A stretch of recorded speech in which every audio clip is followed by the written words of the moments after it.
Hello and welcome to another exciting edition of Out There TV. Definitely not your evening news. Hello everybody, and thanks for joining us tonight. An incredible show coming up. First time guest is Dr. Hildegarde Staninger, is that correct? Yes, and she's talking about Morgellons. She's one of the foremost researchers on the syndrome. Dr. Hildegarde Staninger is a doctor of integrative medicine and one of the leading international scientists in the field of industrial toxicology. Wow, Dr. Staninger is also one of a few scientists actively investigating what's become known as Morgellons syndrome, and joins us tonight with some incredible findings. Welcome, Dr. Staninger.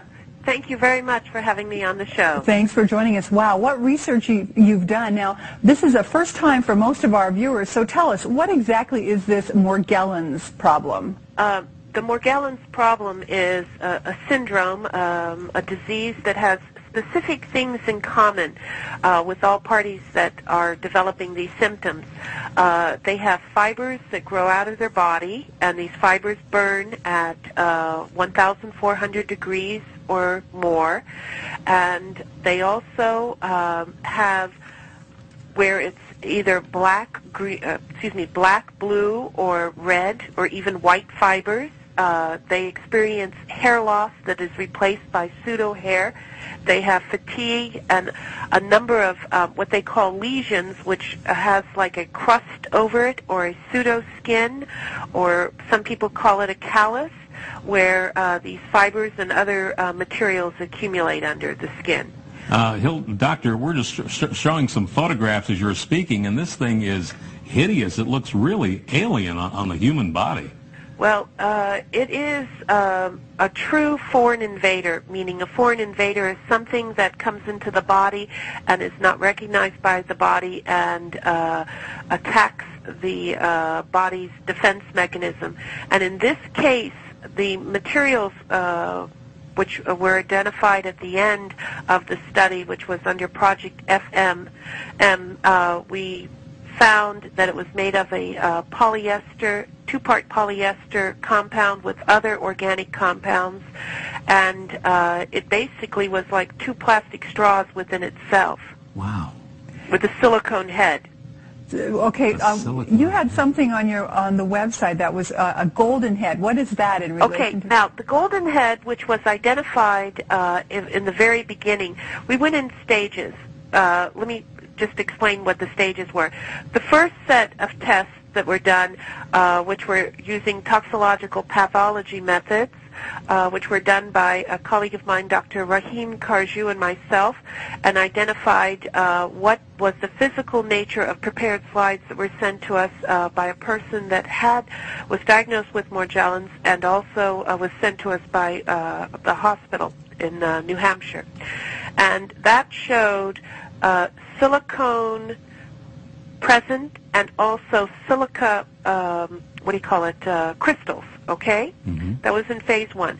Phase 2 showed high-density polyethylene fiber and other compounds being present.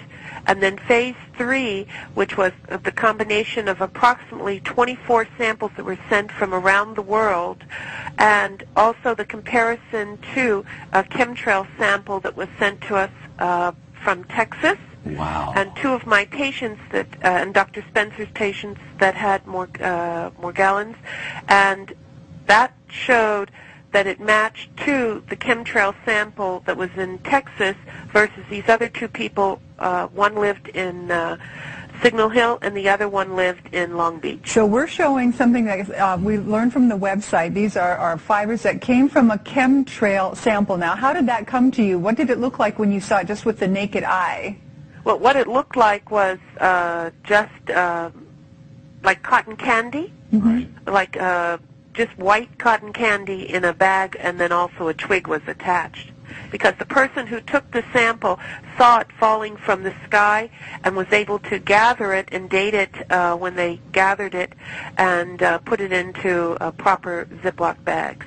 And then you had a patient, Lily, and we're showing something that showed on the website was a fiber from, I believe, her skin. And so the composition that we saw in that previous slide from the chemtrail is the same composition as this then? Yes, except it goes in stages. You'll see chemical analysis, which was done by scanning electron microscope techniques, which were done by Lambda Labs and MIT at Woodhull, through our other lab, Applied Consumer Services. The thing is, which is important, is that as this material ages, other compounds are shown, because these compounds that were shown as metals are transitional metals that make a battery. Thus, the compounds use the cells to make its own battery, where they have a silicone or a gel in between the cells that allow it to be like suffocated or held within. Each one of the patients that Dr.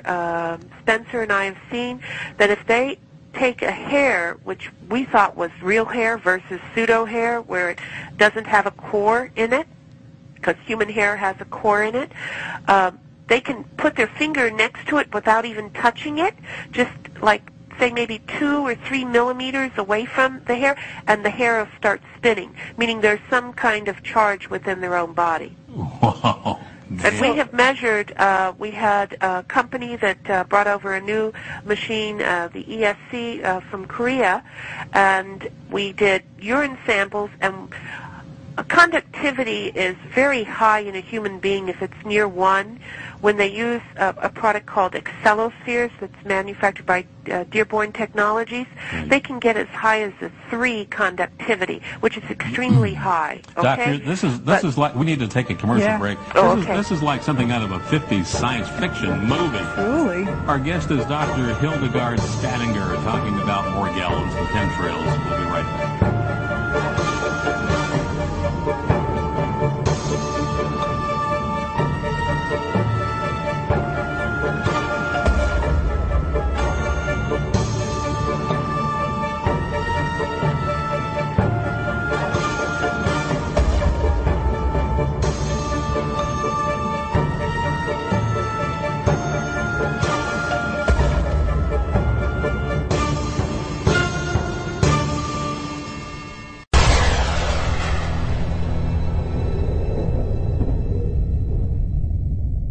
They're trying to call me. Oh, sorry. We got somebody on the line there. Oh, okay. You were there. Hi, doctor. Okay. Yeah, we were thinking that there's no one there because I didn't hear a commercial. Oh, yeah, just took a little bit of a break. Now, listen, when we left, there was we were talking about electrical conductivity, and let's go back a little bit and make sure we understand this. Right. These fibers, they are somehow electrically charged? No. They come in nanoparticles. We didn't even go there yet. Oh, okay. And those particles make up what they call an array, meaning they go in a straight line and they connect. Mm-hmm. And you can see them on the early pictures, which were on like the silicone pictures, and they connect and make a fiber. Okay, I don't think we have a picture of that, but I'll try with the one here. Okay, but I'll review that. Yeah. Okay, what I was saying earlier in reference to transitional metals and the conductivity. Transitional metals are metals that make up charges, being iron, sulfur, etc., and phosphorus. But in these patients, they had high metals that were transitional, and what happens is there is a particle, which is called a nanoparticle, which connects together to make a nanoarray in some shape, usually in a straight line, and that makes into the fiber. And that was shown in earlier pictures that Dr. Carjou took, where you could see there was an association between the particles connecting together.